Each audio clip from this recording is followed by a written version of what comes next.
અમદાવાદથી સમાચાર પ્રાપ્ત થઈ રહ્યા છે। અમદાવાદનો અટલ બ્રિજ જે અમદાવાદની ઓળખ સમાન છે, ફરી એક વખત અટલ બ્રિજનો કાચ તૂટ્યો છે। વધુ પડતી ગરમીના કારણે કાચની અંદર તિરાડ પડી ગઈ। રિવરફ્રન્ટ કોર્પોરેશને બેરિકેડ લગાવીને સ્ટાફ ઊભો રાખ્યો।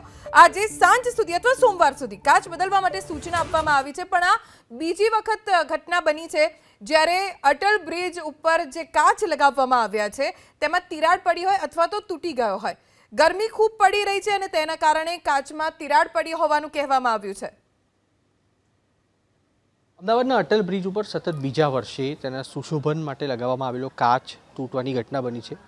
ગત વર્ષે ફ્લોરિંગ પર લગાવવામાં આવેલો કાચ તૂટ્યો હતો, જે બાદ અમદાવાદ મહાનગરપાલિકાએ તાત્કાલિક ધોરણે તેને બંધ કર્યો હતો। હવે અમદાવાદના જમાલપુર તરફનો જે છેડો છે ત્યાં આગળ આ કાચ ગરમીના કારણે તૂટ્યો હોવાનું અમદાવાદ મહાનગરપાલિકાનું અનુમાન છે અને કાચમાં નાની તિરાડો પડી ગઈ હોવાના કારણે તેને બેરિકેડ કરી અને અહીંયા આગળથી કોઈ સ્થાનિકો પસાર ન થાય તેના માટે અમદાવાદ મહાનગરપાલિકાએ આ કવાયત હાથ ધરી છે।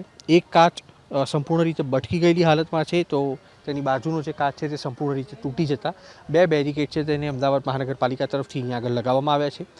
ગત વર્ષે પણ આ પ્રકારની પરિસ્થિતિ થઈ હતી અને અમદાવાદ મહાનગરપાલિકાએ તે નિવેદન કર્યું હતું કે વધુ પડતી ગરમી અને સતત ગરમ થતા કાચના કારણે તેમાં તિરાડ પડી હતી અને આ વર્ષે પણ એ પ્રકારની પરિસ્થિતિ જોવા મળી છે। જોકે પ્રશાસન તરફથી આયોજન એ પ્રકારનું છે કે આજે રવિવારનો દિવસ છે અને વધુમાં વધુ લોકો જ્યારે અટલ બ્રિજની મુલાકાત લેતા હોય છે ત્યારે આજ સાંજ સુધીમાં આજે તૂટેલા ઉપકરણ છે, તૂટેલો કાચ છે તેને સમારકામ કરી અને તેના સ્થાને નવો કાચ નાખવો અને સિક્યુરિટીને પણ કડક આદેશ કરવામાં આવે છે કે અહીંયા આગળથી કોઈ પણ વ્યક્તિ પસાર ન થાય, જેથી કરીને કોઈ પણ પ્રકારની નાની મોટી દુર્ઘટના ન સર્જાય। કેમેરામેન અવનીશ તિવારી સાથે કુશાંક સોની, એબીપી અસ્મિતા, અમદાવાદ।